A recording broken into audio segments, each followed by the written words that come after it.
భగవంతుడు మనకు భగవంతుడి పట్ల ఇంకా సంబంధ బాంధవ్యాలు పెంచేటటువంటి శ్లోకము. సో దాన్ని చక్కగా వివరించడానికి మీ అందరి యొక్క ఆశీస్సులు కోరుతున్నాను. వాంఛాకల్పతరుభ్యశ్చ కృపా సింధుభ్యైవ చ పతితానాం పావనేభ్యో వైష్ణవేభ్యో నమో నమః. అనంతగుడి వైష్ణవుడికి సో దయచేసి మీ చల్లని కరుణ కటాక్షాలతో సో గురు అండ్ గౌరాంగ కృష్ణుని యొక్క కృపతో ఇది ఎవరికి ఎటువంటి అపరాధం లేకుండా అపరాధ రహితంగా వర్ణించేట్టుగా భగవంతుడి అనుగ్రహాన్ని మీ అందరి యొక్క చల్లని కృప చల్లని ఆశీస్సులను కోరుతూ ప్రారంభిస్తున్నాను. తాత్పర్యము శ్రీల ప్రభుపాదుల వారు రచించారు. ఈ యొక్క తాత్పర్యంలో ముఖ్యంగా ఏముందంటే ఎవరు భగవంతుని కరుణను పొందగలుగుతారు, ఆ భగవత్ కరుణ వల్ల మనందరికి ఏం లాభం జరగబోతుంది. చాలా మందికి డౌట్ ఉంటది, భగవంతుని పూజ చేయడం వల్ల నాకేమొస్తుంది, భగవంతుడి ఆశీస్సులు అంటారు, భగవంతుడి దయ అంటారు, భగవంతుడి కృప అంటారు, దానివల్ల నిజంగా ఏం జరగబోతుంది. సో దానివల్ల ఒకవేళ బెనిఫిట్ ఉంటే సో దాని గురించి నేనేమన్నా చేస్తాను అని ఆలోచిస్తూ ఉంటారు. దానివల్ల మనకు చాలా చాలా బెనిఫిట్స్ ఉంటాయి.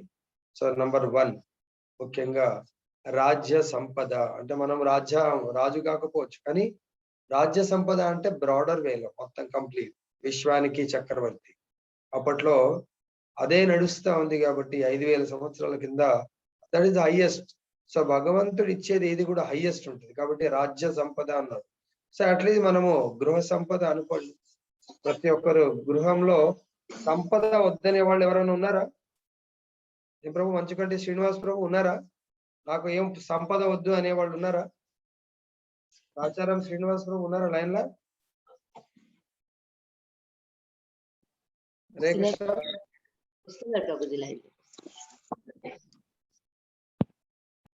సంపద నాకు వద్దు ప్రభుజీ, ఏదో పని చేస్తా పైసలు వస్తారా అని, లేకుంటే లేదు అనేవాళ్ళు ఎవరైనా ఉన్నారా? హరే కృష్ణ. ఓకే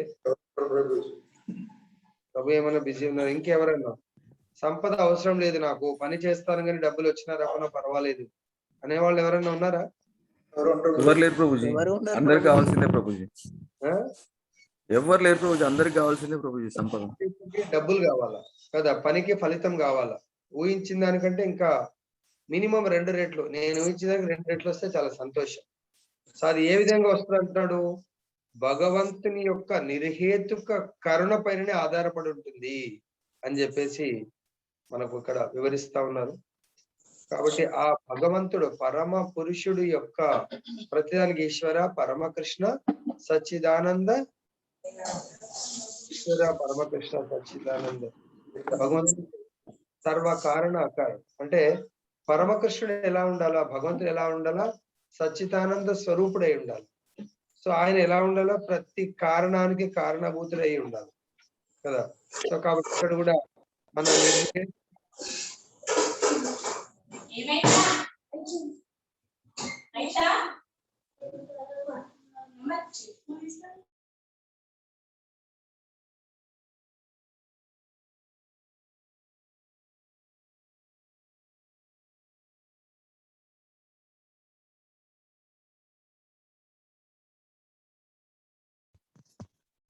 ప్రభుజీ మీ వాయిస్ వినస్తలేదు ప్రభుజీ.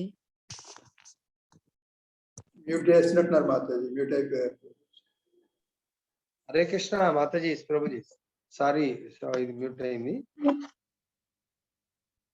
సో ఇక్కడ మనం చూసినట్టయితే భగవంతుడి కరుణ కృప వల్ల మనకు ఏమేమి లభించబోతున్నాయి.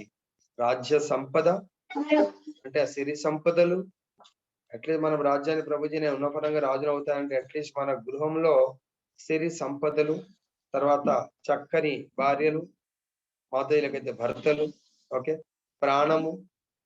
చాలా మంది చాలా ఐసీయూలో ఉండి చాలా సీరియస్ గా ఉంటారు, మళ్ళీ వాళ్ళు రీబ్యాక్ రావాలంటే మన ప్రాణము.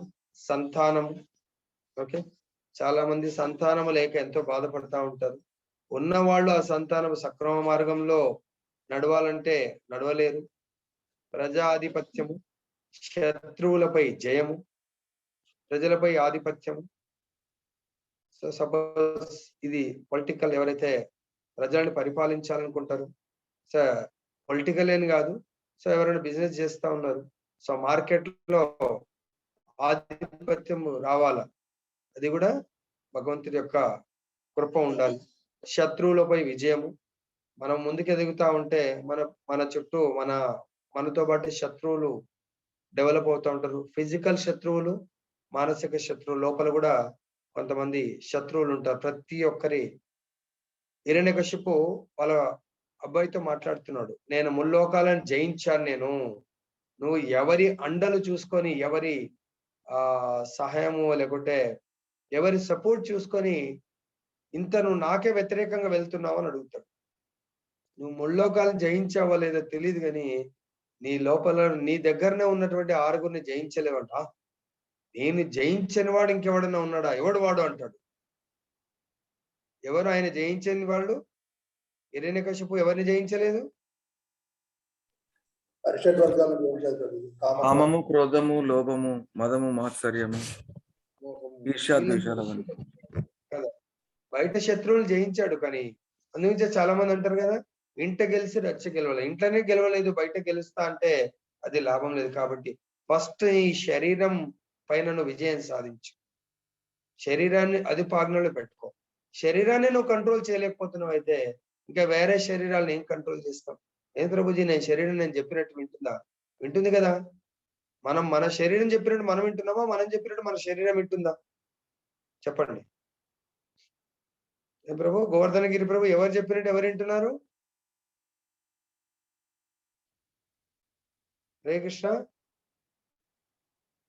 శ్రీనివాస్ ప్రభు, సో దయచేసి ఎవరైనా లైన్ లో ఉంటే రెస్పాండ్ అవ్వండి. శరీరం చెప్పినట్టు మనం వింటున్నామా? మనం చెప్పినట్టు శరీరం వింటుందా? మనం చెప్పినట్లే శరీరం వినాలా ప్రభు, అది రూలు. కానీ ఇప్పుడు ప్రజెంట్ ఎవరి మాట వింటున్నారు? ఇప్పుడైతే ఆది లేదు ప్రభు, మనం చెప్పినట్లే శరీరం వింటుంది ప్రభు. వింటుందా? వింటుంది. మనం అంటే ఆత్మ కదా, మనం అంటే ఆత్మ. ఎగ్జాంపుల్ చెప్తాను. ఆత్మ కేవలము భగవంతుడి ఎప్పుడైతే కోరుకుంటాడో అప్పుడు ఆత్మ లేస్తుందంట. ఈవెన్ ద్వాపరయుగ లీలలు చూస్తే భగవంతుడు 3 గంటలకే లేస్తాడంట. మరి భగవంతుడు లేచినప్పుడు, సపోజ్ మీరే ఉన్నారు, మీ ఆఫీస్ లో బాస్ 10 గంటలకు వస్తే మీరు 12 గంటలకు డ్యూటీకి పోతే, వెరీ గుడ్ గిరి గారు రండి మంచిగా కూర్చోండి టీ తెప్పిస్తా అంటాడా? అన్నాడు ప్రభు. ఎన్ని గంటలకు ఎక్స్పెక్ట్ చేస్తాడు ఆయన? ఆయన కన్నా ముందే ఎక్స్పెక్ట్ చేస్తాడు ప్రభు. 10 గంటలకు సార్ వస్తున్నాడంటే 10 నిమిషాల ముందు మీరు ఉంటే హ్యాపీ. అట్లే ఆయన రాకముందు సీట్లోకి వచ్చి ఆయన 7 గంటలకు పోతున్నాడంటే నేను 5 గంటలకు వెళ్ళిపోతా అంటే, వెళ్ళండి గిరిగారు నేను చూసుకుంటలే మిగతా పని అంతా, మీ టేబుల్ మీద ఏదైనా ఉంటే పెండింగ్ ఉంటే కూడా నేను రాసుకుంటానే అంటాడా? అన్నాడు ప్రభు. మరి భగవంతుడికి 3 గంటలకు లేస్తాడంట ద్వాపరయుగంలో. రామచంద్రుడు కూడా లేస్తాడంట. మరి మనము అంటే ఆత్మ కూడా లేవాలనుకుంటది, శరీరం మాత్రము 8 గంటలకు లేవాలనుకుంటది అంట. ఇది ఒక ఎగ్జాంపుల్ నిద్ర కొరకు. ఓకే. తర్వాత భగవంతుడు ఏమి ఆఫర్ చేయమన్నాడు? పత్రం, పుష్పం, ఫలం, తోయం. మన శరీరం ఏం కోరుకుంటది? మటన్, చికెన్, ఫిష్, ఎగ్స్ కదా. అట్లీస్ట్ అవైతే బంద్ చేసాం ప్రభుజీ, ఆనియన్ గార్లిక్ కోరుకుంటది. సో భగవంతుడు ఏమంటాడు? జలం, తోయం, సో గంగా జలాన్ని, స్వచ్ఛమైన వాటర్ ని నాకు ఆఫర్ చేయండి.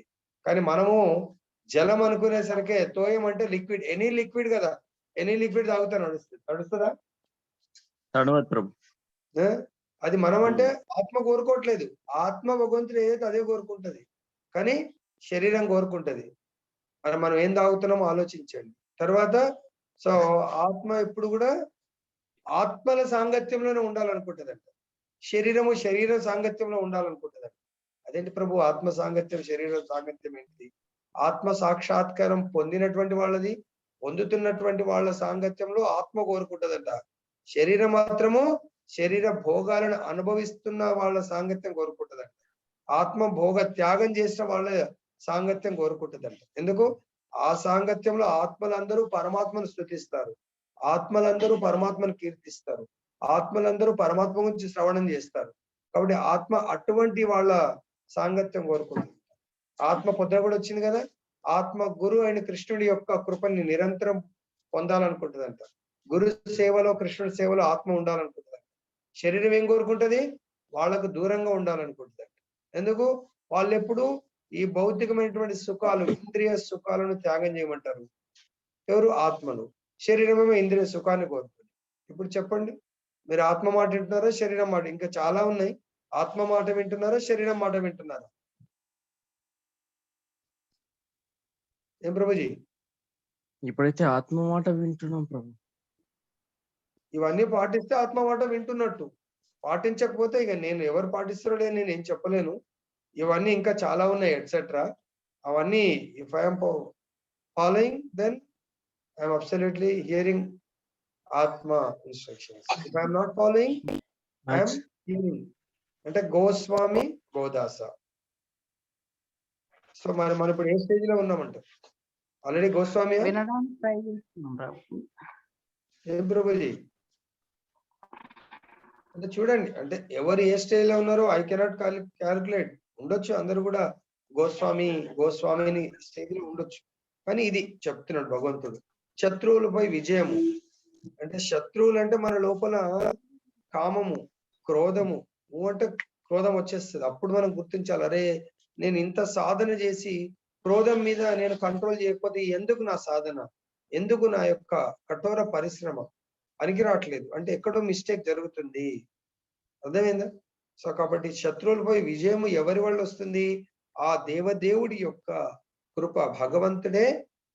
ఎట్లయితే హనుమంతుడికి కూడా చాలా కోపం వచ్చింది. సీతమ్మ వారి ఒడిలో ఉన్నప్పుడు కోపం రాలేదు, సీతమ్మ దగ్గర ఉన్నప్పుడు కోపం రాలేదు, రామచంద్రుడి దగ్గర ఉన్నప్పుడు కోపం రాలేదు కదా. ఎవరి దగ్గర ఉన్నప్పుడు కోపం వచ్చింది? శత్రువు రావణాసురుడి దగ్గర ఉన్నప్పుడు కోపం వచ్చింది. మంట. అది కూడా కోపం ఎందుకు వచ్చింది? రామచంద్రుణ్ణి, సీతమ్మ వారిని బ్లాస్ఫేమ్ చేస్తున్నాడు కాబట్టి కోపం రావడం జరిగింది. అర్థమైందా? సో కాబట్టి కోపం రావాలా కేవలము భగవంతుడికి, భగవంతుడి యొక్క ఆంతరిక శక్తికి ఎవరైనా హాని కలిగిస్తున్నప్పుడు, ఆ శక్తిని దూషిస్తున్నప్పుడు రావాలి. కానీ మనం ఏం చేస్తున్నాము? భగవంతుని తిట్టుకొని మనకెందుకు, గురువుని తిట్టుకొని మనకెందుకు. నన్ను ఏమన్నా అంటే నా యొక్క శరీరం ఎక్స్పాన్షన్, నా వైఫ్, నా పిల్లలంటే నాకు ఉద్రేకం రావాలా అని మనం. అర్థమైందా? తర్వాత ఊర్ధ్వలోకం చాలా మందికి స్వర్గలోకం వెళ్ళాలా, ఇంకా బ్రహ్మలోకం వెళ్ళాలా, వీటిని సాధించాలన్నా కూడా పరమ పురుషుడే కారణము. ఆయన వల్లనే సాధ్యపడుతుంది అని చెప్తున్నాం. తర్వాత అటువంటి నిర్హేతుక కరుణ అవన్నీ సాధించాలంటే ఆ దేవదేవుడి యొక్క నిర్హేతుక కరుణ పైననే ఆధారపడుతుంది. ఆ కరుణ ఏ విధంగా వస్తుంది అనేది పొద్దున నామామృతంలో చాలా క్లియర్ గా చెప్పారు. మరి నామామృతము ఎంతమంది అటెండ్ చేశారో తెలియదు. ఏమన్నారు ప్రభుజీ? గిరిబ్రో పొద్దున నామామృతంలో ఏమన్నా చెప్పారా దీనికి రిలేటెడ్?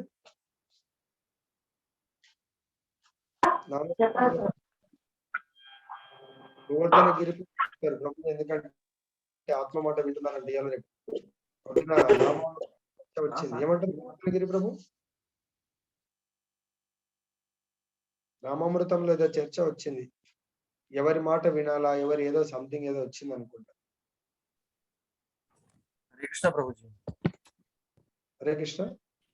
ఆధ్యాత్మిక ఆచార్య యొక్క మార్గనిర్దేశకత్వంలో వెళ్తేనే మనం. హరే కృష్ణ. చెప్పండి ప్రభుజీ. హరే కృష్ణ ప్రభుజీ. దండోత్పరం. చెప్పండి ప్రభు. గోవర్ధన్ గిరి. అదే ప్రభు, మనము దేవుని చేరుకోవాలనేది ఒక కాన్సెప్ట్ వచ్చింది ప్రభు, ప్రొద్దున విన్నాను. దేవుని చేరుకోవాలంటే మనము డైరెక్ట్ గా చేరుకోలేము, అంటే ఏది కూడా సాధ్యపడదు డైరెక్ట్ చేరుకోవాలంటే. అందుకనే మనం ఏదైనా కానీ గురువును, ఒక ప్రామాణికమైన గురువుతోనే అది మనం దేవదేవుని చేరుకోవడానికి సాధ్యపడుతుందని డిస్కషన్ వచ్చింది. Very good Prabhu, wonderful answer Prabhuji. Good, thank you Prabhuji. Govardhan గిరి ప్రభు. అంటే గురువు పట్ల ముఖ్యంగా శ్రద్ధ చాలా ఉండాలి. అదేవిధంగా హనుమంతుడు ఎగ్జాంపుల్ కూడా వచ్చింది కదా లాస్ట్. శ్రద్ధ, విశ్వాసం. సో విశ్వాసం ఉన్నప్పుడు ఆ గురువు ఏం చేస్తాడు? భగవంతుడి పట్ల విశ్వాసం పెరిగేట్టుగా ఏర్పాటు చేస్తాడు అన్నట్టు. లేదా గురువు పట్ల విశ్వాసం ఉండాలా, గురువు వాణి పట్ల విశ్వాసం ఉంటే ఆయన ఏం చేస్తాడు అంటే ట్రూ గురువు, ప్రామాణిక ఆచార్యుడు ఏం చేస్తాడు? ఆ శ్రద్ధని భగవంతుడి పట్ల శ్రద్ధ ఉండేట్టుగా చేస్తాడు. అర్థమైంది? సో కాబట్టి ఇక్కడ కూడా మనకి ఏమంటున్నాడు, మనకి ఏమేం కావాలి, మన నిజ జీవితంలో ఏమేం కావాలో చూడండి. అంటే ప్రభుజీ భార్య అంటే మనకు ఆల్రెడీ భార్యలు వచ్చారు, భర్తలు వచ్చారు. ఇంకేం కావాలి? చక్కని భార్య, చక్కని ఇల్లు, తగినంత స్థలము, చక్కని సంతానము, గొప్పవారితో చుట్టరికము, శత్రువులపై జయము, పుణ్యకర్మల ద్వారా మెరుగైన భౌతిక సౌకర్యముల కొరకై ఊర్ధ్వలోక ప్రాప్తి అనునవి భౌతిక పురోగతి అందరి అంశములు. విన్నారా ప్రభు? మంచుకంటి శ్రీనివాస్ ప్రభుజీ ఉన్నారా? మాతాజీ ప్రభుజీ లైన్ లో ఉన్నారా? దండవత్ ప్రణాం. చూసారా, మీరు ఒకసారి నాకేదో అడిగినట్టున్నారు. ప్రభుజీ గోపాల్ని నా బ్యాగ్ లో పెట్టుకొని తిరుగుతున్నా ప్రభుజీ అని. గోపాల్ని అంటే అది ఒక విగ్రహం లాగా బ్యాగ్ లో పెట్టుకుంటామా లేదా తర్వాత విషయం, కానీ భగవత్ కృపకు పాత్రలు అవ్వాలంటే మనం మీరైతే ఏమేమి కోరుకుంటున్నారు అంటే, మీరేని కాదు మనందరము, చక్కని భార్య, మనకు భార్యలు ఉన్నారు, ఓకే పర్వాలేదు. మన పిల్లలకు కావాలి కదా, భార్యలు కావాలా, భర్తలు కావాలి. పిల్లలందరూ పెళ్లిళ్ళు చూస్తున్నారు కదా, అవునా? చూస్తున్నారా మీరు? అమ్మాయిలు అయితే అబ్బాయిలు చూస్తున్నారు, అబ్బాయిలతో అమ్మాయిలు చూస్తున్నారు. చక్కని భార్య భర్త కావాలి అంటే తర్వాత మనకి ఇల్లు కూడా వెతుకుతున్నారా? ఏమన్నా వేరేది బాగుంటది ప్రభుజీ అని చూడండి. తగినంత స్థలం, ఇవన్నీ కోరుకుంటా ఉంటాం కదా. చక్కని ఇల్లు, తగినంత స్థలము, పిల్లల పెళ్లి కాగానే ఏం కోరుకుంటాం? చక్కని సంతానం కదా. తర్వాత మీ అమ్మాయికి పెళ్లి చూస్తున్నారు, గొప్పవారితో చుట్టరికం, మంచి వాళ్ళతో చుట్టరికమే. మంచి వాళ్ళని చూస్తున్నారా? ఎవరైతే వాళ్ళని ఏం చేస్తాంలే ఒకటి నా డ్యూటీ అయిపోతుంది అని చూస్తున్నారా? మంచి వాళ్ళతో చూస్తున్నారు. చూడండి, అందుగురించే మీకు ఇందాక కాల్ చేసి చెప్పింది, ప్రభుజీ కొంచెం లైన్ లోకి రండి అని చెప్పి. గొప్పవారితో చుట్టరికము, శత్రువులు, మీకు బిజినెస్ లో కొంతమంది శత్రువులు కూడా తయారైతా ఉంటారు, ఎదుగుతా ఉంటారు కదా. అంటే బిజినెస్ కాదు, చుట్టాల్లో, బంధువుల్లో, అన్న తమ్ముళ్ళు కూడా మనకు శత్రువులు తయారైతా ఉంటారు కదా.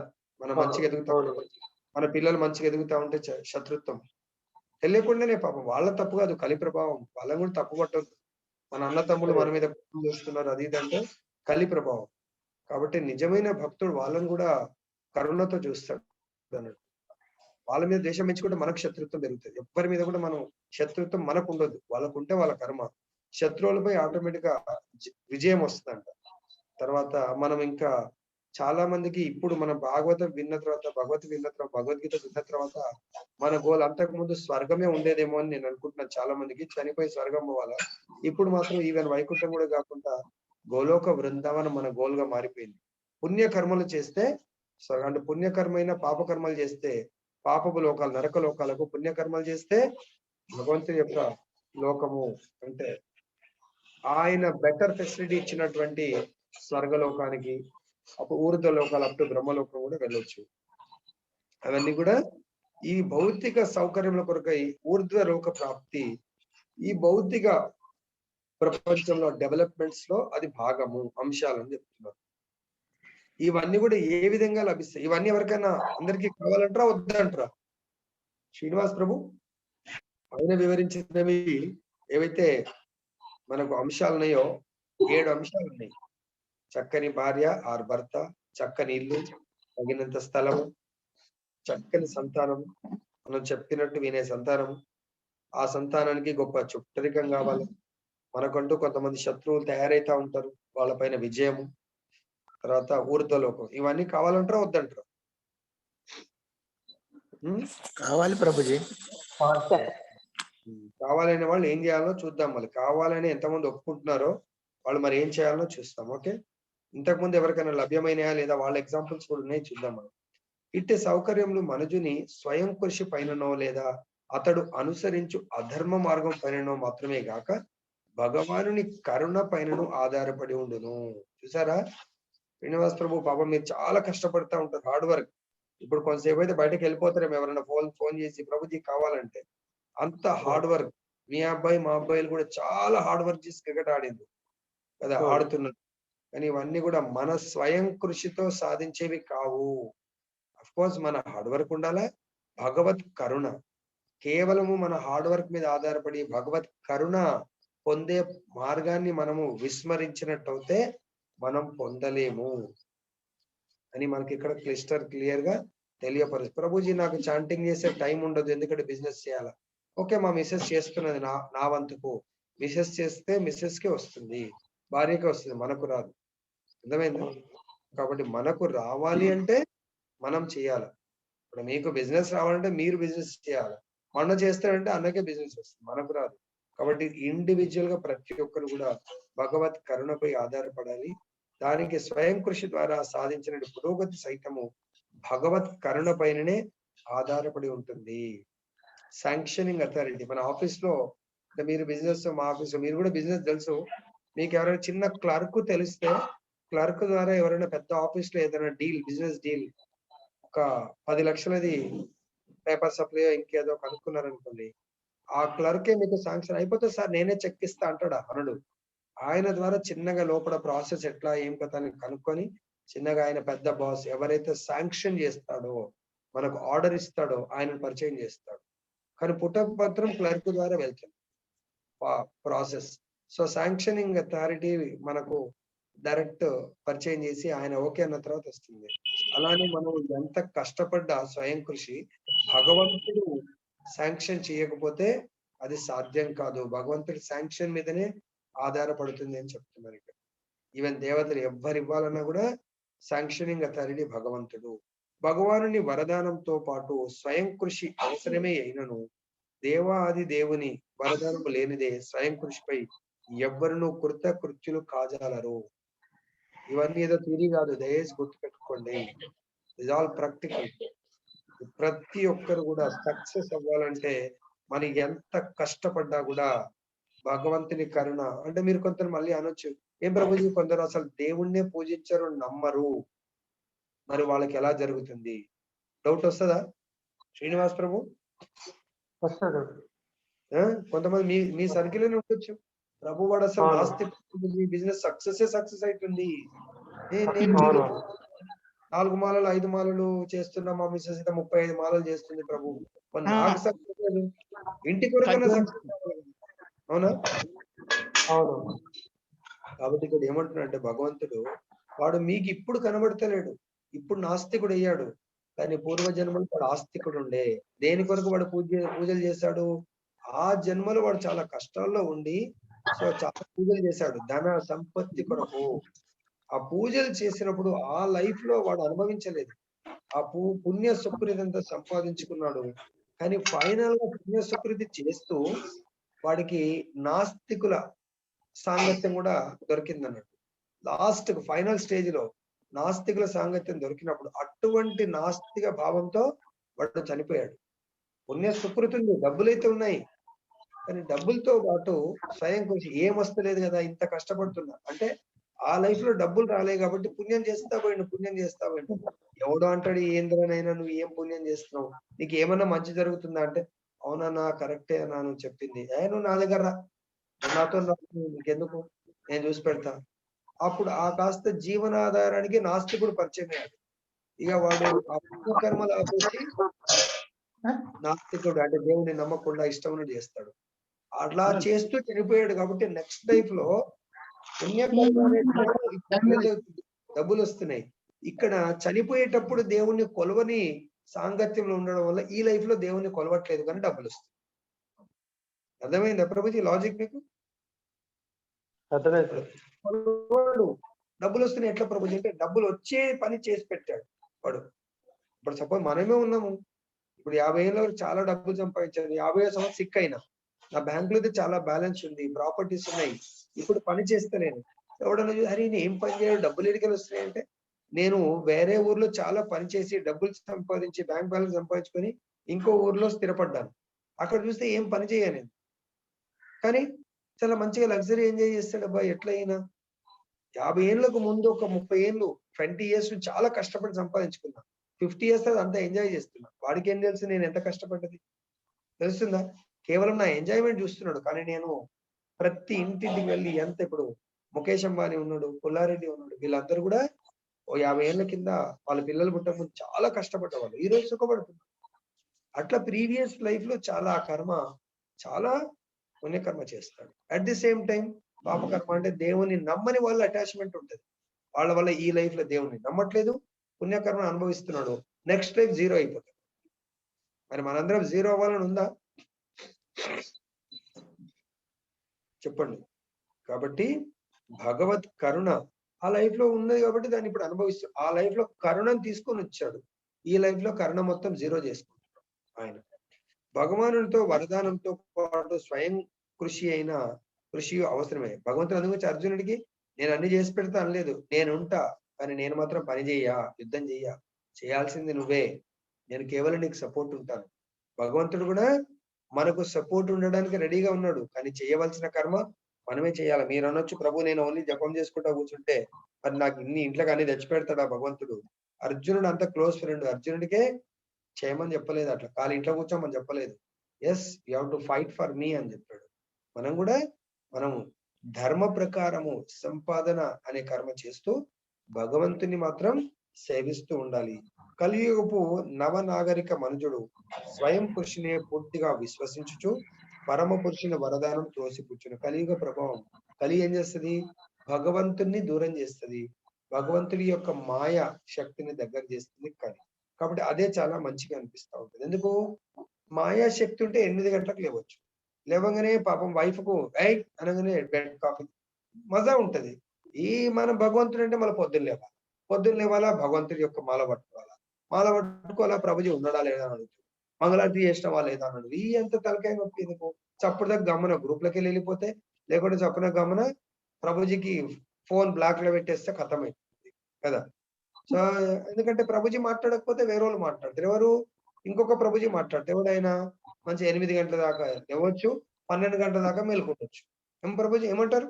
ప్రభు మా బిజినెస్ అంతా 12 గంటలకు 1 గంటకే నడుస్తుంది, మీ యొక్క దుకాణాలు బంద్ అయిన తర్వాత రమ్మంటారు ప్రభుజీ, ఆడ నేను తాగా తినగానే కూర్చోవాలి వాళ్ళు ఏమంట. వాళ్ళందరూ ఎప్పుడు లేస్తారు ప్రభు?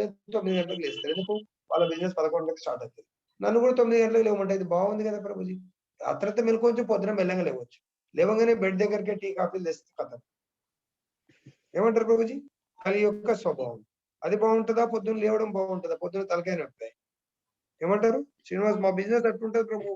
తప్పదు కదా ప్రభుజీ, బిజినెస్ రావాలా వద్దా అనేది కృష్ణుడి చేతుల్లో ఉంటుంది.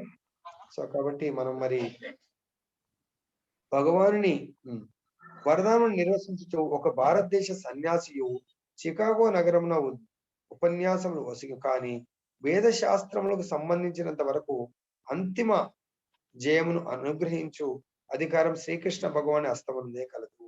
కేవలము మన యొక్క ఈ శాస్త్ర జ్ఞానం ద్వారా జయం పొందాలా అనేది మన యొక్క గోల్. అది కేవలము భగవంతుడి చేతుల్లో ఉంటుంది. శ్రీమద్ భాగవత పుటలలో ఈ విషయమనే మనము గాంచగలము. తన స్వజనుల విషయమున ధర్మరాజు ఈ సత్యము అంగీకరించున్నాడు కనుక జీవితమును సంపూర్ణంగా సఫలము చేసుకున్నటకై గొప్ప రాజు మరియు భగవద్భక్తిని పదములను అనుసరించుట ప్రతి ఒక్కరికి తగిన కార్యమైనది. ప్రతి ఒక్కరు అంటున్నాం. మనందరం కూడా ఎంతమంది ఉన్నారో తెలియదు ఈరోజు. మరి ఉన్నారా? 40 మంది, 56 మంది. Thank you very much. అందరు ఇన్ఫార్మ్ చేసి, సో మేబీ మన పాత భక్తులు కూడా అందరినీ ఇన్వైట్ చేశారని నేను అనుకుంటున్నాను. కొంతమంది రెగ్యులర్ గా రాని వాళ్ళు కూడా వచ్చినట్టు అనిపిస్తుంది. చాలా చాలా ధన్యవాదాలు వచ్చిన వాళ్ళందరికీ కూడా. సో ఇక్కడ మనం చూసినట్టయితే ప్రతి ఒక్కరు కూడా మనము మన జీవితంలో సక్సెస్ పొందాలి అనుకున్న వాళ్ళు ఖచ్చితంగా ఆ దేవదేవుని యొక్క కృపకు పాత్రలు అవ్వాలంటే, ఆ దేవదేవుడి దగ్గర ఎవరైతే కృపని పొంది ఆనందమైన జీవితాన్ని బ్రతుకుతున్నారో వాళ్ళను అనుసరించుట ప్రతి ఒక్కరి యొక్క ధర్మము అని చెప్పేసి చెప్తున్నారు. సో ఇందాకే మేము డిస్కస్ చేస్తా ఉన్నప్పుడంట, రామచంద్రుడు ప్రతి దానికి ధర్మానికి ఎటువంటి ప్రతీక అంటే, ఈవెన్ ఆయన గంగా నది దాటడానికి వెళ్ళినప్పుడు, మనం మొన్న యమునా నది దగ్గరికి వెళ్ళినప్పుడు స్నానానికి కొంతమంది తెలియక పాపం డైరెక్ట్ అందరు దిగేశారు అనుకుంటా. కొంతమంది దిగారా? సో కానీ యమునమ్మకు పర్మిషన్ తీసుకొని ప్రేయర్ చేసి, సో అందులో ఫస్ట్ కాళ్ళు కాదు చేతులు పెట్టి ప్రే చేసుకొని, చేతిలో వాటర్ స్ప్రే చేసుకొని అప్పుడు కాళ్ళు పెట్టారు. అట్లా రామచంద్రుడు స్వయంగా ఆ మంత్రోచ్చారణ చేసి ప్రణామం చేసి ఆయన అడుగు పెట్టిండు. గంగ ఎక్కడి నుంచి వస్తుంది? గంగకు మూలం ఎవరు? హరే కృష్ణ. భగవంతుడి చరణాలు, శ్రీకృష్ణ భగవానుడు. తన చరణాలకే దగ్గర నుంచే గంగ వస్తుంది. కానీ మానవ మాతృలాగా జన్మించాడు కాబట్టి ఆ గంగ పరమ పవిత్రమైందిగా భావించి ప్రణామం చేస్తాడు. ఆలోచించాడు. ఎక్కడ కూడా మర్యాదని, ధర్మాన్ని తప్పలేదు రామచంద్రుడు. సో మనందరం కూడా అటువంటి రామచంద్రుడికి అన్ని కష్టాలు వచ్చాయి. కష్టాలు రాలేదా? అంటే ఈ భౌతిక సంసారంలో ప్రతి జీవికి కష్టాలు సర్వసాధారణము అని మనం గ్రహించాలి. ఇక్కడ రామచంద్రుడికి వచ్చాయినప్పుడు సర్వసాధారణము.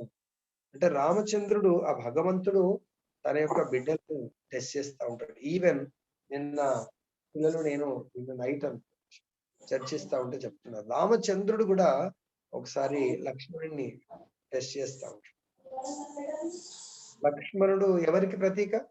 ఇందాక గురువు అని వచ్చింది కాబట్టి లక్ష్మణుడు ఎవరి తత్వం? బలరాముడు. అంటే భగవంతుడి తత్వమా లేకుంటే ఆయన ఇంకా ఏ తత్వం? భగవంతుడి తత్వం, భగవంతుడి అంశనే కదా. ఆదిశేషం తత్వం ప్రభుజీ. గురుతత్వం ప్రభుజీ. భగవంతుడు భక్తుడు లక్ష్మణుడు గురుతత్వం, బలరాముడు కూడా గురుతత్వం, నిత్యానందుడు కూడా గురుతత్వం. ఇక్కడ భగవంతుడు గురువు అనే విషయం మనం కొంచెం చర్చిస్తున్నాం కాబట్టి కదా. అయితే ఫెయిత్, విశ్వాసం గురించి కూడా నేను మాట్లాడాను. ఎంత విశ్వాసం ఉంటది అని మనకు ఇక్కడ చర్చకు వచ్చినప్పుడు లక్ష్మణుడిని టెస్ట్ చేయడానికి మనకు కూడా అప్పుడప్పుడు టెస్ట్ జరుగుతూ ఉంటుంది. కానీ ఆ టెస్ట్ అప్పుడు మనము తప్పుగా అర్థం చేసుకుంటాం. ఫెయిత్ అనేది ఎప్పుడు కూడా సడలొద్దు. అంటే అది భగవంతుడు మనలాంటి వాళ్ళకు రామాయణంలో ఒక లీలలో ఉంటది.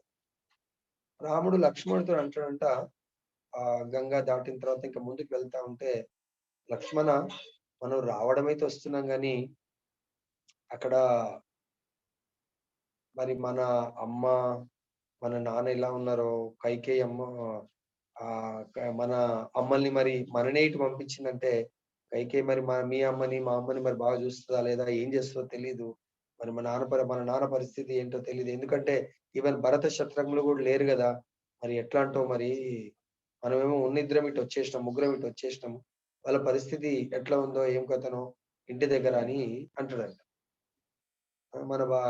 నీ భార్య కూడా ఉంది, మరి కైకేయి ఆమె కపట బుద్ధితో మన ఇంటికి పంపించే మరి వాళ్ళని కూడా మంచిగా ఉంచుతుందా లేకుంటే ఏమైనా చేస్తుందా అని చెప్పేసి, మరి ఎట్లా నువ్వన్నా అక్కడ ఉంటే బాగుండేది, నువ్వు ఇటు వచ్చేసి లక్ష్మణ అంటాడు. అప్పుడు లక్ష్మణుడు అంటున్నట, అన్న తల్లి ఎవరు, తండ్రి ఎవరు, భార్య ఎవరు, రాజ్యం ఎవరు, చిన్నమ్మ ఎవరు, కైకేయి అమ్మ ఎవరు, భరతుడు ఎవరు, శత్రుఘ్నుడు ఎవరన్నా, నా సర్వస్వం నీ పాద ధూళి అన్న. నీ పాద పద్మాలు ఎక్కడుంటే నాకు అదే సర్వస్వము. ఎప్పుడైతే నీతో వచ్చేసానో అక్కడ మొత్తం మర్చిపోయానన్నా, నీ పాద పద్మాలు ఉంటే అదే నా సర్వస్వము అని చెప్పేసి రామచంద్రుడికి విన్నవించుకున్నాడు. అవునన్నా, కరెక్టే అన్నా, మరి నిజంగానే మరి ఎట్లా అన్నా మనం ఫోన్ చేస్తామా అన్న, ఎట్లా ఉన్నారో ఒకసారి ఆలోచిస్తామా, మరి అడిగి చూద్దాం, మరి ఏమైనా ఉంటే నేను వెళ్ళిపోతా అనట్లేదంట లక్ష్మణుడు. అంటే లక్ష్మణుడికి రానైతే వచ్చాడు, మనం కూడా రానైతే వస్తాం కానీ వచ్చిన ట్రైన్ ఎక్కినప్పటి నుంచి అన్ని ఫోన్లే అనుకోండి, ఇక లాభమేముంది? యాత్రకు బయలుదేరాం కానీ అన్ని ఫోన్లేనే. ఆ యాత్ర మొత్తం అక్కడికి పోయినాం దిగినాం అన్ని ఫోన్లే అనుకోండి, లాభమేముంది? అఫ్ కోర్స్ మొన్న చాలా మంది మంచి ఫీడ్బ్యాక్ ఇచ్చారు, ప్రభుజీ అన్ని మర్చిపోయాం ప్రభు, వాళ్ళు ఫోన్ చేస్తేనే మాట్లాడినాం కానీ మేమేం ఫోన్ చేయలేకపోయాము అని చెప్పేసి అనడం జరిగింది. అది మనం ఎప్పుడైతే భగవంతుడి సాన్నిధ్యం కోరుకుంటున్నామో, భౌతికం అఫ్ కోర్స్ వాళ్ళందరినీ మర్చిపోమని కాదు, వాళ్ళందరినీ మనం ఫిజికల్ గా కాంటాక్ట్ లేనంత మాత్రాన భగవంతుడు ప్రొటెక్ట్ చేయడం కాదు. ఇక్కడ ఉండి కూడా మొత్తం అదే ధ్యాసలో ఉంటే ఏం లాభం ఉంటుంది? మనకి ఇక్కడ ఒక లీలలో భగవంతుడు తెలియపరుస్తా ఉన్నాడు రామాయణం. తర్వాత ఇంకేమంటాడు, భగవానుని అనుమతి లేకనే ఎవరైనా విజయం సాధించగలిగినచో ఇక ఏ వైద్యుడనను రోగికి స్వస్థతను కూర్చోట్లో విఫలత్వమును చెందబోడు. చాలా వండర్ఫుల్ ఇది. డాక్టర్స్ చాలా మట్టుకు వాళ్ళ కెపాసిటీలో ట్రీట్మెంట్ చేస్తారు. ఓకే అయిపోతుందండి, ఇదేంటి అదేంటి అంటారు, అయిపోతుంది, మంచిగా అయిపోతారు. ఎప్పుడైతే రోజు రోజుకు విషమించిపోతుందో, చేయి దాటిపోతుందో అప్పుడు ఏమంటారు, మా ప్రయత్నం మేము చేస్తున్నామండి పైవాడి. అప్పటి వరకు పైవాడు గుర్తురాడు, వాళ్ళకి తెలిసిపోతుంది అవుట్ ఆఫ్ కంట్రోల్ అని చెప్పేసి. అప్పుడు లేదు, ప్రతిదీ నా కంట్రోల్లో ఉందండి, నేను హార్ట్ కోసేస్తా, చేసేస్తా, ట్రాన్స్ప్లాంటేషన్ చేసేస్తానండి, నేను రక్షిస్తాను, నేను బ్రతికిస్తాను, ఏ డాక్టర్ అని చెప్పగలుగుతాడు? చెప్పలేడు. ఎందుకు? వాళ్ళకు కూడా తెలుసు ఈ ప్రాణం అనేది ఎవరి చేతిలో ఉంటుంది? ఆ భగవంతుడి చేతిలో ఉంటుంది. కాబట్టి భగవంతుడి కృప అని చెప్పేసి అంటారు. ఏ రిలీజన్ అంటే ఆ రిలీజన్ సరే అంటారు కదా. అత్యంత అనుభవజ్ఞుడైన వైద్యుని ద్వారా అత్యంత ఆధునిక వైద్యము రోగికి లభించినను మృత్యువు కలుగుతూనే ఉన్నది. కాబట్టి ఎంత ఇది చేసినా కూడా మృత్యు కలుగుతూనే ఉన్నది. ఇంతకుముందు ఒకసారి కూడా చెప్పాను, ఒక వరల్డ్ లో చాలా one of the richest person ఆయన, ఈవెన్ అలెగ్జాండర్ కోరుకుంటారు, సో నన్ను ఎట్లయినా రక్షించండి అని. వాళ్ళ డాక్టర్ ఏమంటాడు? రక్షించలేని స్వామి, మీది అయిపోయింది అని చెప్పేసి చెప్తాడు. అట్లా మనము ఎంత గొప్ప వాణ్ణి కూడా డాక్టర్స్ రక్షించలేరు. ఎవరు రక్షించగలుగుతారు? కేవలం సుప్రీం డాక్టర్ మాత్రమే రక్షించగలుగుతాడు. ఆ సుప్రీం వైద్యుడు ఎవరు? దేవాది దేవుడు శ్రీకృష్ణ భగవానుడు. కానీ కొన్ని మార్లు అత్యంత నిరాశకర స్థితి అందు వైద్యం లేకుండగానే రోగి పరమ ఆశ్చర్యంగా స్వస్థుడగుచుండును. కనుక సారాంశం ఏమంటే, జరిగేది శుభ అశుభములన్నిటికీ శ్రీకృష్ణ భగవాన్ని అంతిమ అంగీకారమే మూల కారణమై ఉన్నది.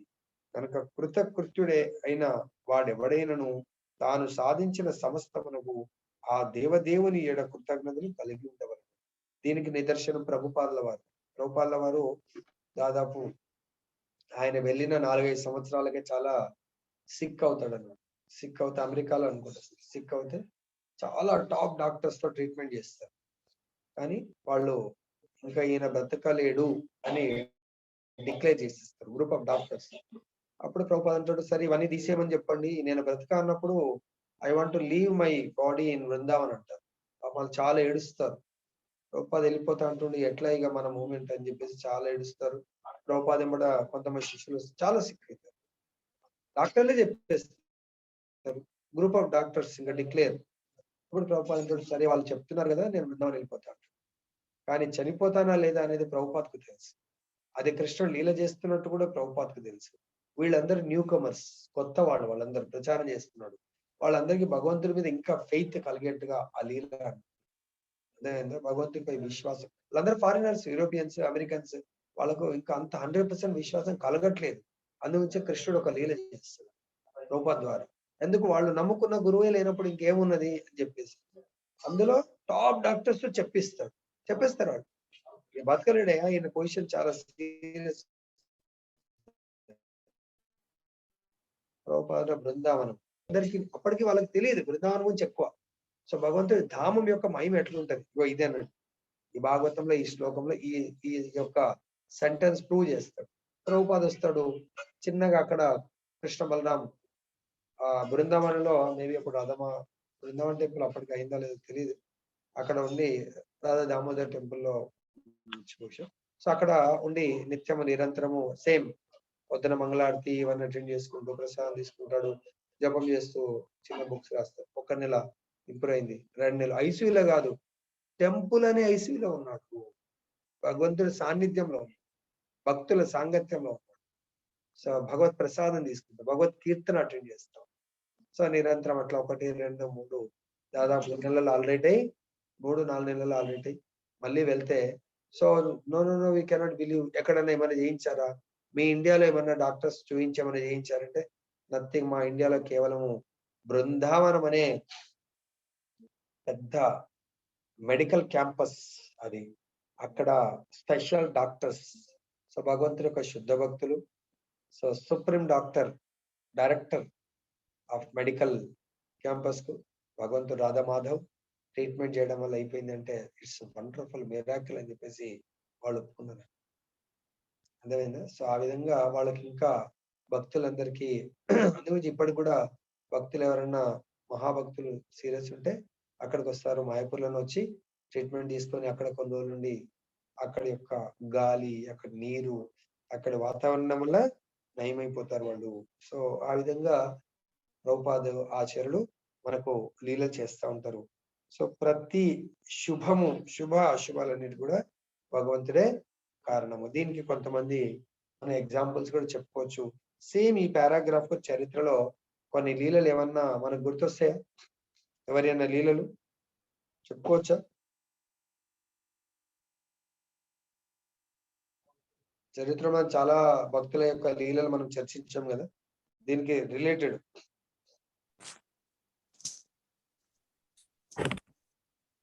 హరే కృష్ణ ప్రభుజీ. నరసింహ మెహతా వస్తారు నరసింహ ప్రభుజీ. మాతాజీ నరసింహ మెహతా ప్రభుజీ శుభము పెళ్లి చేపిస్తారు.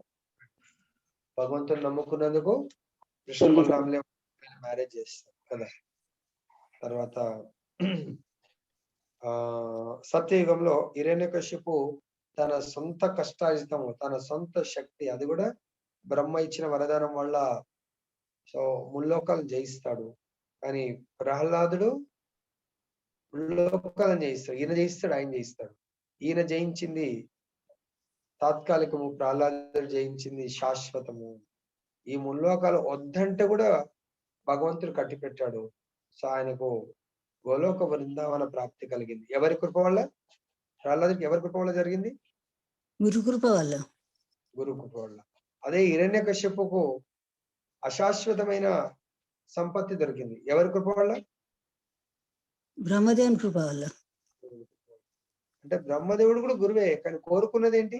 భౌతికమైన భోగాలను కోరుకు. ఇక్కడ తల్లి గర్భంలో ఉన్నాడు ప్రహ్లాదుడు, ఏం కోరుకోలే, కానీ నారదుడు ప్రసాదించాడు. తర్వాత ఇంకా ధ్రువ మహారాజు ప్రభుజీ. త్రేతాయుగంలో ఎవరికి దొరికింది అట్లా? త్రేతాయుగంలో అటువంటి ప్రాప్తి విభీషణునికి ప్రభుజీ. హరే కృష్ణ.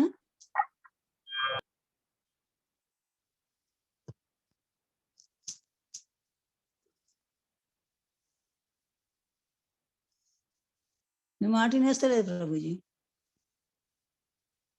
హరే కృష్ణ ప్రభుజీ, వాయిస్ లేదు. మ్యూట్ అయింది. సో చూడండి, త్రేతాయుగంలో కూడా చాలా మంది భక్తులకు భగవంతుడు చేస్తూ ఉంటాడు కదా. సో ఈవెన్ రామచంద్రుడు చిన్నగా ఉన్నప్పుడు సో ఆయనని ఏ గురువు గారు పిలుస్తారు, నాకు మీ అబ్బాయితో సేవ ఉంది అని? విశ్వామిత్రుడు. విశ్వామిత్రుడు కదా.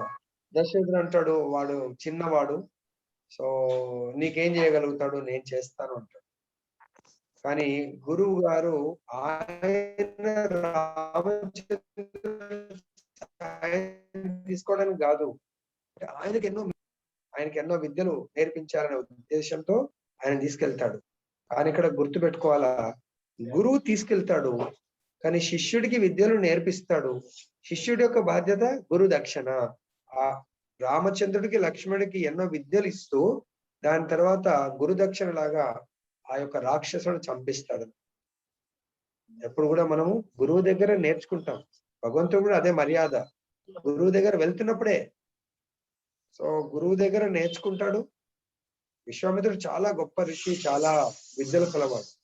సో ఆయన విద్యల్ని బోధించాల. అంటే భగవంతుడికి అన్ని వచ్చు, కానీ మానవ మాతృడు కాబట్టి విద్యలు నేర్చుకోవాలా, కాబట్టి ధర్మాన్ని నేర్చుకోవాలా. సో అది బోధించడానికి తీసుకెళ్తాడు. సో వట్టిగా భగవంతుడికి కూడా తెలుసు, వట్టిగా ఐ డోంట్ టేక్ ఫ్రమ్ గురువు. సో కాబట్టి గురువు గారికి గురు దక్షిణ రూపంలో వాళ్ళందరికీ రాక్షసులను సంహరించడం జరుగుతుంది. అదే రామచంద్రుడు విభీషణుడు ఉన్నాడు అక్కడ. విభీషణుడు అంత రాక్షస రాజ్యంలో ఉన్న కేవలం రామనామం చేసుకుంటూ ఉంటాడు. ఆయనకు తర్వాత కొంత సమయం పట్టొచ్చు, కానీ శాశ్వతంగా రామచంద్రుడి యొక్క సాన్నిధ్యంలో ఆయనకు మిగిలిపోతాడు. భౌతికమైనటువంటి లంకను ఆయన కప్పచెప్తాడు. తర్వాత మళ్ళీ సాకేతధామం వెళ్ళిపోతాడు. అలా భగవత్ కృప ఉంటే ఈ భౌతికమైందే కాదు, సో శాశ్వతంగా ఈ శరీరం ఏదో ఒకరి వదిలేయాల, శాశ్వత ధామంలో భగవంతుడి యొక్క సాంగత్యము, సాన్నిధ్యం దొరుకుతుంది. అదే విధంగా ధ్రువ మహారాజు ఉన్నాడు. ధ్రువ మహారాజు సో భగవంతుడి దగ్గర దేని కొరకు వచ్చాడు? భౌతిక సంపత్తి కోరుకోవడానికి వచ్చాడు. కానీ భగవంతుడు భౌతిక సంపత్తితో పాటు ఆధ్యాత్మిక సంపత్తి భగవంతుడు ఇవ్వడం జరిగింది. దానికి భార్య, పిల్లలు, లోకము, రాజ్య ప్రాప్తి, రాజ్య సంపద ఇచ్చాడా ధ్రువుడికి? విభీషణుడికి ఇచ్చాడా?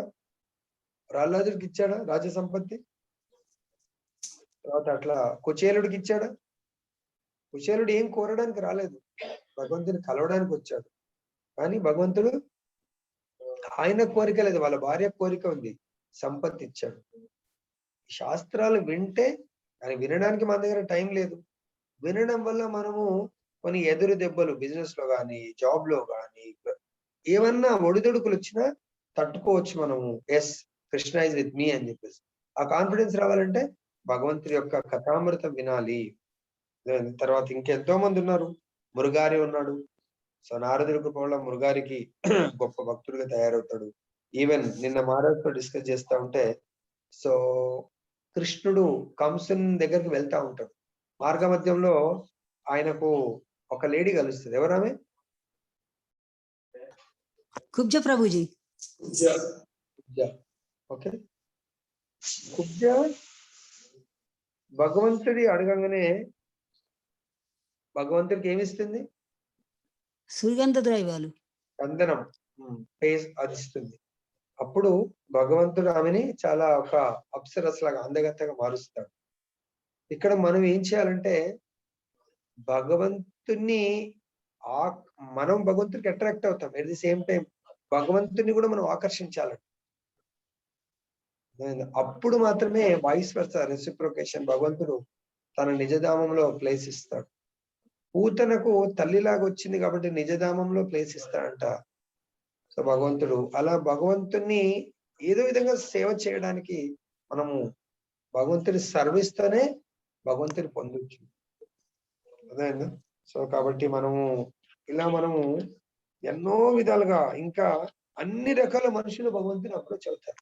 ఇంతకుముందు కూడా చెప్పాను, ఒక దొంగ వాడు కూడా వెంకటేశ్వర స్వామి చాలా గొప్ప భక్తుడు ఉంటాడు. సో ఏ దొంగతనం సక్సెస్ అయినా వెంకటేశ్వర స్వామి దగ్గరికి వెళ్ళి డబ్బులు ఉండిలో వేసి బిజినెస్ గురించి మాట్లాడుకొని వస్తూ ఉంటాడు. అలా చిన్న చిన్న దొంగ కాస్త చాలా పెద్ద దొంగగా మారిపోయాడు. దొంగతనంలో మోసం. సరే వాడికి ఆ కోరిక ఉంది, భగవంతుడు తదాస్తంటావు అట్లీస్ట్ ఏదో విధంగా నా దగ్గరకు వస్తా ఉన్నాడు కదా. తర్వాత వాడికి కూడా ఇక్కడేమన్నాడు, భార్యలు. సో ఎంత సంపాదించిన భార్య ఇల్లు లేకపోతే ఆనందం ఉంటుందా? ఉండదు. డబ్బులతో ఇల్లు అయితే కొనుక్కున్నాడు, గృహం ఉంది, స్థలం ఉంది, గృహలక్ష్మి లేదు, ఆనందం లేదు. సో పోయి కోరుకున్నాడు, స్వామి అన్ని ఇచ్చావు నాకు, మరి అక్కడ అంత ఏమంటారు వెలితిగా ఉంది, పెద్ద ప్యాలెస్ లాగా ఉంది, కానీ భార్య లేకుండా ఆనందంగా లేదు అంటాడు. నాకు ఒక భార్యను ప్రసాదించు అని భగవంతుడు తదాస్తున్నాడు. స్వామి స్వామి ఆగండి, ఒక కండిషన్. ఎటువంటి భార్య? మళ్ళీ ఏంట్రానైనా కండిషన్. ఎటువంటి భార్య అంటే ఆమె నేను దాదాపు రాష్ట్ర లెవెల్లో బాగా పేరు ప్రఖ్యాతులు సంపాదించాను. రాష్ట్ర లెవెల్లో ఎటువంటి పేరు వచ్చింది శ్రీనివాస్ ప్రభు ఆయనకు?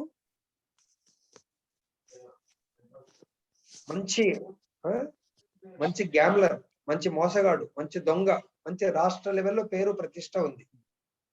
ఓకే, మరి ఆయనకి ఎటువంటి ఆమె కావాలంట? మినిమం నా రాష్ట్ర లెవెల్, పక్క రాష్ట్రము దొంగ, అక్కడ పేరు ప్రతిష్ట ఉన్నటువంటి దొంగ కూతురన్నా, లేకపోతే ఆమెనే దొంగ ఉంటే కూడా పర్వాలేదు అని కోరుకుంటాం. లేకంటే ఇండియా లెవెల్ కొంచెం హై లెవెల్లో ఉండాలి. ఏమన్నారు ఇక్కడ? ఇంకా మనకు గొప్పవారితో చుట్టరికం. దొంగ, పెద్ద దొంగ, రాష్ట్ర లెవెల్ దొంగ కాబట్టి, ఆయన రాష్ట్ర లెవెల్ దొంగ కాబట్టి ఎటువంటి చుట్టరికం కోరుకుంటున్నాడు అంటే నేషనల్ లెవెల్ దొంగ ఉండాలా, మోసం చేసేటోడు ఉండాలా, అటువంటి కూతురు ఉండాలా అని ఈ దొంగ కోరుకుంటున్నాడు. విన్నారా? సో భగవంతుడు తదాస్తున్నాడు. ఇద్దరు కలిసి ఇంకా ఈయన రాష్ట్ర లెవెల్ కాదు, నేషనల్ లెవెల్ దొంగతనాలు చేస్తా ఉన్నారు.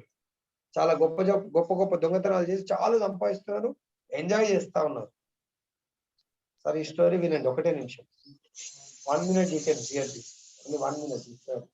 ఇద్దరు దొంగలు, మంచి వాళ్ళే భగవంతుడి భక్తులు కాదు, దొంగలు కూడా భగవంతుడి భక్తులు ఉంటారా?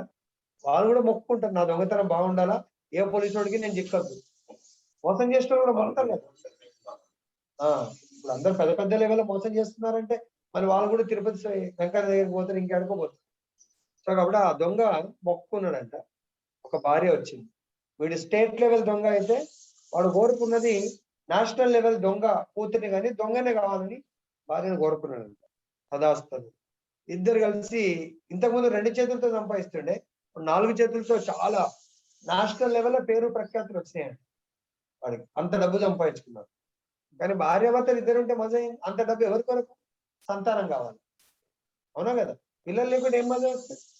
వస్తుందా? ఎంత డబ్బు సంపాదించిన భార్యాభర్తలు ఏం చేస్తారు? సో ఇద్దరు వెళ్ళి హుండీలో భగవంతుడికి బిజినెస్ చేస్తా ఉన్నారు. అయ్యా ఇంత ఇస్తాము, నేను కోరుకున్నందుకు మంచి వైఫ్ వచ్చింది, ఇద్దరు బాగా సంపాదించినాము, కానీ ఆ సంపాదన అనుభవించేటోడు కావాలి కదా. మాకు ఒక పుత్రుడు ఇవ్వు. ఎటువంటి పుత్రుడు అంటే వాడు ఇంటర్నేషనల్ దొంగ కావాలి. మేము నేషనల్ లెవెల్ పేరు బాగా వచ్చింది, వాడు ఇంటర్నేషనల్ గా. సో ఆ పుత్రుని ఇయ్యంగానే మీకు అంతే గొప్ప, మళ్ళీ వస్తాము, పుత్రుని రాగానే మళ్ళీ మీకు వచ్చి సమర్పించుకుంటాము అన్నారు. ఓకే తదాస్తు అన్నాడు భగవంతుడు. సో ఆమెకు ప్రెగ్నెన్సీ వచ్చింది, మళ్ళీ డెలివరీ హాస్పిటల్ అడ్మిట్ చేసిండు, పెద్ద హాస్పిటల్లో. సో స్పెషల్ కేర్ నర్సులు, మాట్లాడితే 2 నర్సులు డాక్టర్లు ఉండేటట్టు. అది కూడా అంత పెద్ద హాస్పిటల్ కాబట్టి వీళ్ళ లెవెల్ చాలా గోల్డ్ వీళ్ళు అంతా. ఆ నర్సులు కూడా ఎట్లాంటి హాస్పిటల్ అంటే వాళ్ళు కూడా గోల్డ్ చైన్లు వీళ్ళు, చాలా రిచ్ హాస్పిటల్, రిచ్ నర్సులు, రిచ్ డాక్టర్లు. అటువంటి హాస్పిటల్ జాయిన్ చేశాడు. వాడు కొడుకు నిజంగానే డెలివరీ అయింది కానీ ఆ కొడుకు ఈ చెయ్యి రైట్ హ్యాండ్ ఇలా పట్టుకుంది. అంటే మంచిగా శారీరకంగా బాగుంటే ఆనందం కదా. వాడు పుట్టుకతోనే డెలివరీ అవ్వగానే చెయ్యి ఇట్లా ఉందట, అతుకపోయినట్టు. అంటే ఫింగర్స్ యాజ్ ఇది ముద్దలాగా ఓపెన్ చేస్తున్నాడు. దొంగతనం చేయాలంటే రైట్ హ్యాండ్ ఉండాలి కదా, మంచిగా ఉండాలి, దేనికైనా రైట్ హ్యాండే కదా. ఇదేంటబ్బా మా వృత్యమో దొంగతనం, రైట్ హ్యాండ్ ఇట్లా ఉంటే చాలా మంది డాక్టర్ని పిలిచారు, లాభం లేదు. ఎంతైనా ప్రయత్నం చేస్తే ఓపెన్ చేస్తున్నాడు. మళ్ళీ కళ్ళు వీళ్ళు అంత మంచిగా యాక్టివ్ గా చూస్తా ఉన్నాడు. ఎవ్రీథింగ్ వండర్ఫుల్, బాడీలో ఫీజ్ ఒక్క రైట్ హ్యాండ్ తీస్తున్నాడు. అయితే ఇక లాస్ట్ కు ఒక పేరుగాంచిన సైకియాట్రిస్ట్ ఆ డాక్టర్ దగ్గర తీసుకెళ్తే ఆ డాక్టర్ వీళ్ళ యొక్క పూర్వపరాలు అడిగి, మీరేం చేస్తారు, భార్య ఏం చేస్తారు, మొత్తం పాపం ఉన్నట్టుగా చెప్పినట్టు. నేను పలానా స్టేజ్ నుంచి ఇప్పుడు ఈ లెవెల్లో ఉన్న దొంగని సార్, మా ఆవిడ కూడా ఇట్లా. ఓహో అదే మీ బ్యాక్గ్రౌండ్. అయితే వాళ్ళు అన్నారట, సార్ ఇప్పుడు నేను భగవంతుని కోరుకుంటే నా భార్య దొరికింది, ఇద్దరం కలిసి ఈ కోరిక కోరినాం సార్, మాకంటే కూడా ఇంటర్నేషనల్ క్రిమినల్ దొంగగా కావాలని కోరుకున్నాం. ఇక్కడ ఆయన కూడా భక్తుడుకం డాక్టర్ అండి. అట్లనా? అయితే మీరు రేపు పొద్దున వచ్చినప్పుడు ఒక మంచి చైన్ తీసుకొని రావాలి. అది కూడా డబ్బులు పెట్టి కొనొద్దు, కొట్టేసి తీసుకురావాలి చైన్. ఓకే సార్ అని చెప్పేసి వీళ్ళకు నార్మలే కదా, అన్ని ఇంట్లో ఉన్న సొమ్ములన్నీ కూడా దొంగతనం చేసినాయి. అది ప్రాబ్లం ఏముంది? కాబట్టి ఫ్రెష్ దొంగతనం కూడా చేసి తీసుకొస్తారు. సో కాబట్టి ఓకే సార్ రేపటికల్లా మంచి కొట్టి చాలా బ్రహ్మాండమైన చైన్ కొట్టేసి తీసుకొచ్చారు, డాక్టర్కి ఇచ్చినట్టు. ఆయన అనుకున్నాడు డాక్టర్ గిఫ్ట్ అడుగుతున్నాడేమో మరి అనుకున్నాడు. ఆ తీసుకొచ్చి వాళ్ళ అబ్బాయి ముందు ఇలా చూపించారండి. చూపించగా అబ్బాయి ఏం చేసిండు, చెయ్యి ఓపెన్ చేసి దీన్ని పట్టుకున్నాడు. చెయ్యి ఓపెన్ చేయడం వాడి చేతిలో ఇలా ఉందా, చెయ్యి ఓపెన్ చేయడం రింగ్ కనబడుతుందా, నా చేతిలో రింగ్ ఉన్నదంట. అరే వీడు వాడి చేతిలో రింగ్ ఉందంట. ఏంది సార్ ఇట్లా అంటే, మీరు కోరుకున్నారు కదా వాడు ఇంటర్నేషనల్, వాడు పుట్టుకతోనే దొంగతనం స్టార్ట్ చేసిండు.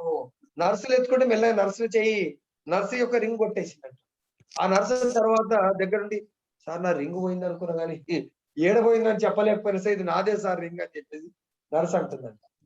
ఆ దగ్గరగా ఆ అబ్బాయిని చూస్తున్న నర్సు అంటే భగవంతుని మనం ఏది కోరుకుంటే అది తదాస్తాం. పుట్టుకతో వాడు దొంగగా పుట్టిండు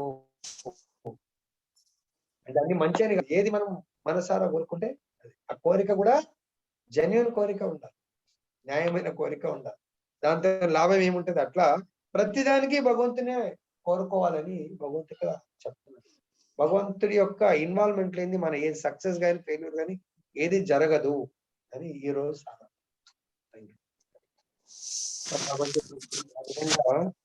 హరే కృష్ణ.